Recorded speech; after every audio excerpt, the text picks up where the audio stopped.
guys, how you doing? It's Henry at Mowers. As you can see, I'm coming to you today from my van. And what's the reason for that? Well, usually when I'm coming to you from my van, it means that I'm getting ready to go get something. And what am I gonna go get? Well, actually, my friend Nick from Medford and Jason Pate, they both sent me a text message about this Facebook listing on a free lawn tractor. Lawn tractor is kind of hinky. It's like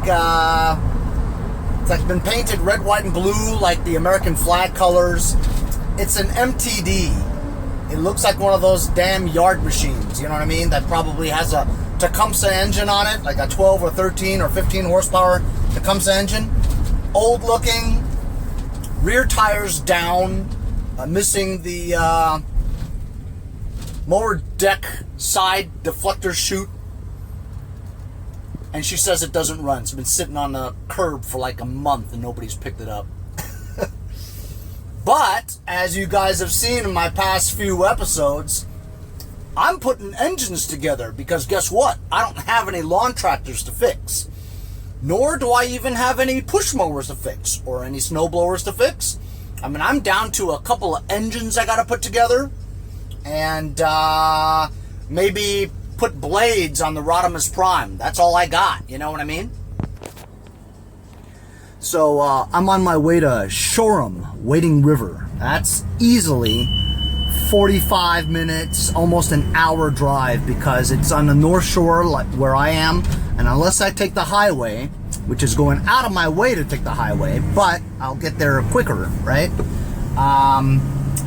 If you take local roads, it'll take an hour and 15 minutes because of all the winding roads and single lanes, stoplights, what have you, you know? Anyhow, it's funny because as I was about to leave for this place, my friend Larry calls me, and he has a day off today. So I said, hey, you want to go take a ride? You know? Of course, there's always this COVID thing, you know, but I've seen Larry a few times without a mask, and he doesn't have it. I don't have it. So I don't think we're going to get it together. You know, I'll drive around with the windows down. How's that? And my van's very wide, so he'll be at least 4 feet away from me. Anyhow, I want to tell you guys a quick story. I know some of you new subscribers don't like hearing stories. They're like, let's just get to the fix. Well, today's episode is not a fix. Today's episode is getting a tractor. So here's the story. So I got a friend of mine who was the father of one of my son's baseball teammates, right? And so we know each other just from high school baseball and travel leagues. But nevertheless, he's still my friend, right? He lives in the same town as I, but I wouldn't call him a neighbor. Anyhow, he knows about my YouTube channel and all that other static, right? And so I got an email last night from his neighbor. Let's just call him my friend John. John's neighbor in the same town writes me an email and says, hey, my friend John told me that you could fix lawn tractors. And I was just about to call this local small engine repair shop and make an appointment to bring it in to have it looked at. So would you please give me a call before I call them? And so I'm like, you guys know I don't fix other people's shit. I only fix my own shit, right? And sell it. I don't repair other people's stuff unless you're a neighbor. But because he's the neighbor of my friend, it would be disrespectful if I ignored the email. It means I'm disrespecting my friend John, correct? So out of respect for John, I gotta call his neighbor. So I call this guy, Joe, that's his name, and he picks up right away, and I says, hey, it's Henry, John's friend with the tractor. And he's like, oh, yeah, how you doing? So he wants to start talking about other crap, and I'm like, I don't really want to talk about other crap. I just want you to tell me what the hell's wrong with the tractor, right? And I'll try to help you out. And I told him first, I don't fix tractors, other people's tractors, okay? So he's like, oh, so you can't help me? I says, well, why don't you tell me what's wrong with it first? So he goes to explain that he goes and buys a new starter for his John Deere lawn tractor, right? And I'm like, well, tell me why, right? What happens when you put the starter in? You know, what happens when you turn the key?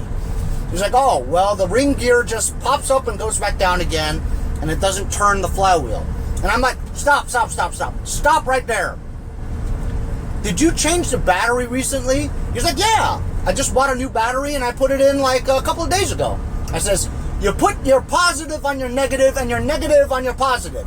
You flip the thing backwards, which is why your ring gear is now turning the other direction, which is why it's not gripping onto the flywheel. He's like, no, I put it in the same way I took it out. I says, battery manufacturers do not always have the negative on the left and the positive on the right. Sometimes they flip it around. And so he walks over to the garage and he sees, holy cow, I put on the battery backwards. I says, there you go. I just saved you $100. Like, man, oh man, that's incredible. So my story, the moral of my story is, it's amazing what a 5-minute conversation will do to somebody. You know what I mean? That dude was about to load up that John Deere into a truck, drive it over to a repair shop, fill out some forms, put a deposit down for just a simple thing as reversing the polarity on your battery, you know? So I just saved him a lot of trouble. I saved him a lot of money. And I feel pretty good about it. So, moral of the story is, with just a little bit of knowledge, it's pretty cool actually. Anyway, I'm off to pick up Larry. So I picked up Larry, and we've been shooting the shit for the past half an hour or so, talking about all kinds of stuff. It's good to see my friend Larry again. He has the day off. Oh, Larry, show them your finger. Oh, wrong one. This one. He put a drill right into his hand, got a couple of stitches, so now he's out of work for 10 days, sort of. So he had the day today to come with me, take a ride over to see this tractor. We just got here in lickety-split time because we were talking. That's a nice old truck right there. And here we go, pulling up to the machine. The machine, man! We are pulling up to the machine, man! Oh, there's no tire on it. So here it is right here. It's a hunk of junk. Open it up, let's see what kind of engine. Ooh, Briggs flathead. No, overhead valve. Briggs overhead valve. And it's okay, it's just been sitting out here for like 2,000 years. You could always free that up. But that's not bad. It's not a Tecumseh. Hey, what's going on? So we're here over in Shoreham Wading River. We're at this nice gentleman's house. What's your name, sir? Drew. Drew. So Drew, you're getting rid of this thing. Tell me why and what's the history behind it. So this lawnmower is actually a hand-me-down. My father-in-law gave this to me when I lived in Pennsylvania. And we had about an acre there on a little ranch and used it all the time. And kind of what happened was we moved up here and things slowly started going wrong. Like you can probably look at it and see that the lawnmower deck went bad, so I tried to weld some pieces on there. And as things went bad... and ooh, you weld? Older, yeah. Nice. Good. It's a good talent. Yeah. I weld, but I don't know if I weld well. Better than Henry. Better than me. Listen, I got that Harbor Freight Tools Flux. I got the same one. That's the same one. It works. It works. It does everything you need. And you know, you're not to plug them, but they were amazing. I had a piece break on it, and they actually took a piece off the display. Are you kidding? We go there all the time to buy tools. So as the kids get older, you have less and less time to work on things and try and get them running. So 100%. I spent the time to invest in another lawnmower. And then you can probably tell by the paint color, my kids were very into Thomas the Train, so I was trying to paint it to look like Thomas the Train. So that's at some awesome. point I'd get it running so they could kind of like zoom around on it. And just kind of ran out of time, and it sat in the backyard. It's probably been in the back for at least 2 to 3 years, not doing anything. Okay, here's the ultimate question. The last time it ran... 3 years? Oh, that's not bad. And so it just sat for that long, right? Sat. But to your knowledge... To my knowledge... You didn't stop running it because something went. Something went. Oh, something did go. There was oil leaking. I believe it was a gasket. Oh, that's not bad. But it was like the inside thing still spun. You know, probably not now because it's probably rusted, but we'll see. Yeah. Very interesting to see. Well, I will be sending you the link to the video.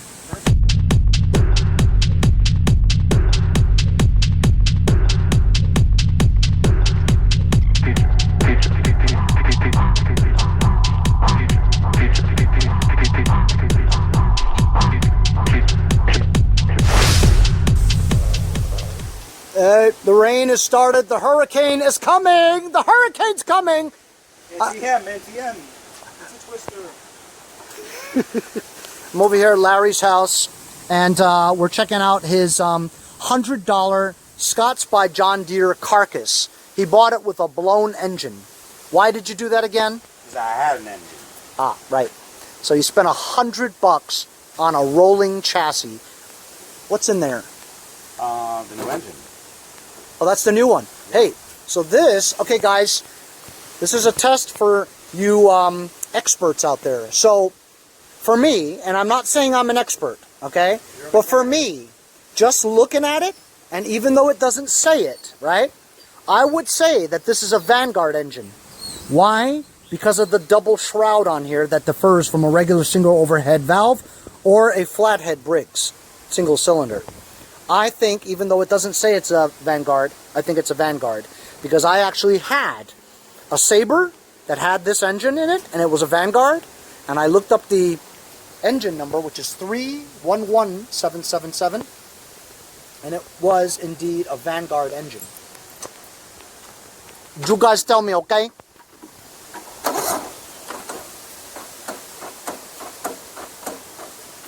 Not rolling, right? Looks like the valves, baby. No, the battery's dead. Oh, or the battery. Larry wants me to check this out. Holy cow. How about that, huh? You know, Larry? Yeah? Larry was telling me that he thinks this engine still runs and that all he needs is the Plastics. plastics. So not only do you need the plastics, you need all wiring harness, maybe, hoses. I just need a blown 24. There's a 24 horse twin. Yeah. Overhead battery. valve. Look, this is all the whole plastic dash. Look at the steering wheel. This engine is Dunsky! It's repairable. Look what the headlights. They just like oozed out from the heat. Cool. I would have loved to have video of this on fire. Hey! So any of Henry's subscribers, if you got a blown 24 horsepower Intech twin, I need all the plastics. I'll take it. It doesn't have to be 24, fellas. No, it doesn't. Just the Briggs V twin. Yeah. If you got any of you guys got the, well, whatever. Just look. Whatever Larry's gonna need, comment on the bottom, and I'll put you in touch with Larry. He'll pay. I just need the. I think the battery's good. I think the battery could be saved. Pretty sure. This battery is Dunsky. But imagine this. This was in his garage in his house. He almost burnt his house down. He's lucky he didn't. So this is the one he wants when it's done.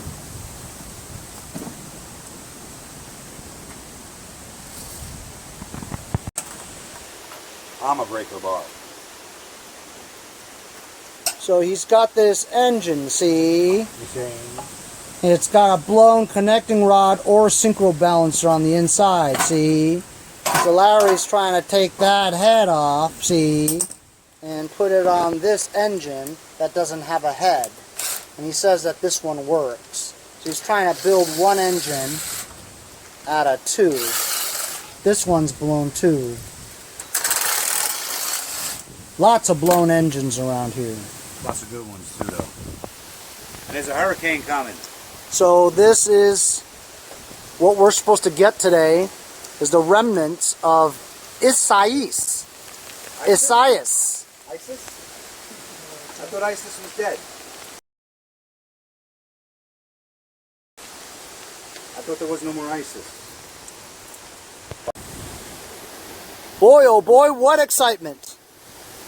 I was putting valve covers on his engine, and I hear the wind coming, and then I hear crackling and crinkling, and Larry's tree just didn't fall, but the branch broke in half like that. What excitement. I wish I got that on video, though.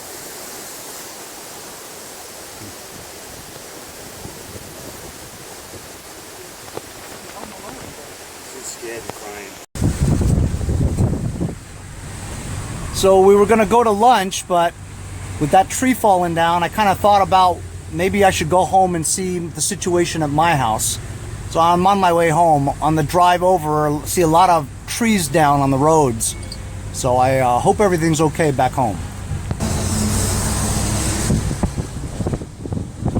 Holy cow.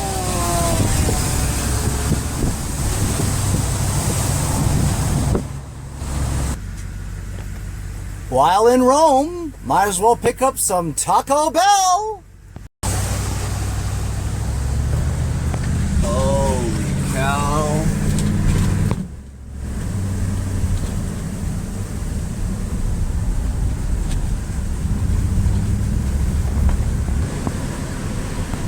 It's like an obstacle course over here, man. Holy cow.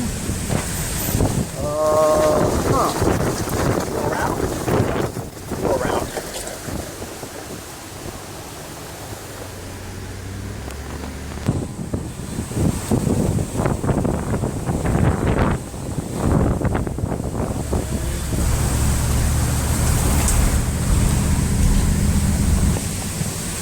Well, I don't think this is going to work. I don't think I'm going to be able to get out of here.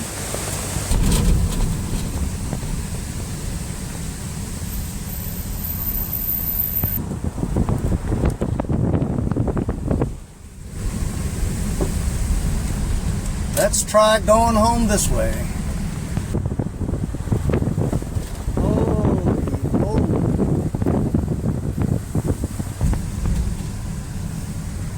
I'm almost home, fellas. Hopefully I'll make it home. Hopefully there's a way to get home.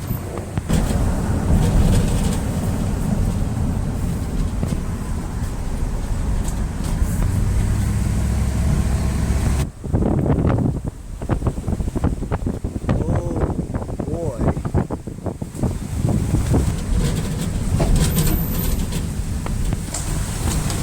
I'm on my block and there's carnage. Oh boy, lines are down. Question is that electric lines or... Nope, it's not electric lines. Electric lines is on the top. This should be good lines. Should be just cable. I hope. Yep, that's good.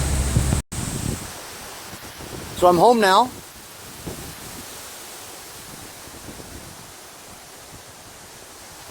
And here's some of the carnage. My son had to move his car, so away from the bottom of this tree. Oh man.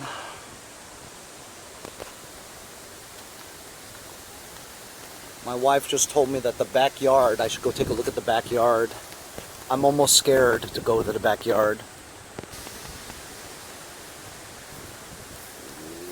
Oh no.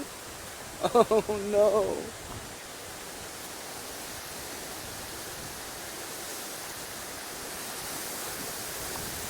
Now, this is going to take a little bit to fix. Looks like over the years, the posts have deteriorated from the wetness, you know? So it just broke the post in half. I don't know, I might have to call a professional for this. Get it fixed once and for all, you know what I mean?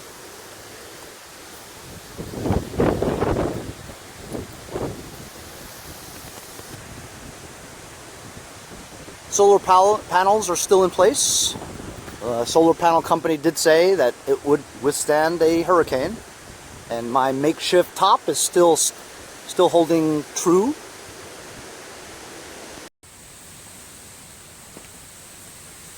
Well, I can't fix my fence now because the wind is still blowing, so, you know, as I'm holding up maybe a section, the wind will be blowing it, and just gonna have to wait until tomorrow, see what I can do about fixing it. In the meantime, I got nothing to do, might as well try to get that thing out of my van. I think I might try to put a wheel on there and make it easier.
guys saw. Took the top engine cover off, cut the belt from the mower deck to the pulley, because that was really seized on there, because the deck is Dunsky, so I'm not going to need the belt anyway, right? I don't think I'm going to keep this tractor because it's in one of the worst shape I've ever seen. But I verified. Did you see the mouse nest that was out of here? Incredible, huh? I took the cover off, put a jumper pack to the starter, and in the beginning it kind of smoked a little. So I loosened it up a little bit with channel locks just so it moved. Actually spun a little bit. But I think the starter's in very weak condition, so I wasn't able to turn it over. I took the spark plug out. The spark plug was actually very good. And then the jumper pack turned the starter, and this thing actually went right. And then I took a screwdriver and shoved it into the spark plug hole, and sure enough, piston's moving up and down. So I believe that this engine is salvageable. As you can see, mice have had their fun with the Slim Jim chewing on this wire. While this wire probably still works because the inner wire is still connected, it's only the outside insulation that's been gnawed off, right? This starter is rusted to hell. I mean, it's really rusted, you know? So I think if I change the, did I say starter? I meant magneto. The magneto, change the magneto, and drain the oil, put some new oil in there, put another carburetor on there, change the starter.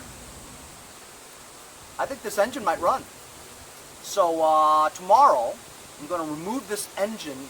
Well, I'm going to see if it starts first, you know. I'm probably going to remove the double stack pulley from underneath so that the drive belt is not attached. Drive belt attached is going to cause some kind of resistance on this turning. So I'm going to disconnect everything from the engine so that only the engine spins if it spins. Then I'm going to drain the oil, put new oil in it, change the starter because I don't think that starter's any good. Put a new carburetor on here, and I think this engine will start and run. If it does, fantastic. I got a free engine out of it, you know what I mean? So I'll take the engine off. I'll probably, should I keep the wheels? I don't even know. I think I have worse wheels than this. This one actually is a nice tire. So I'll do that. Take the stuff that I might need off here, like such as a gas tank, maybe the wiring harness. The seat is a good seat for sure. And that's it. And I'll put the rest to the curb for the garbage guys on Friday. But yeah, Larry was questioning whether or not I should, you know, why am I going to pick this up? Well, if I could get a free engine out of it, it's worth a 40-minute drive. I got to hang out with Larry and Bobby for a bit, you know. Got to fix my fence tomorrow, I believe.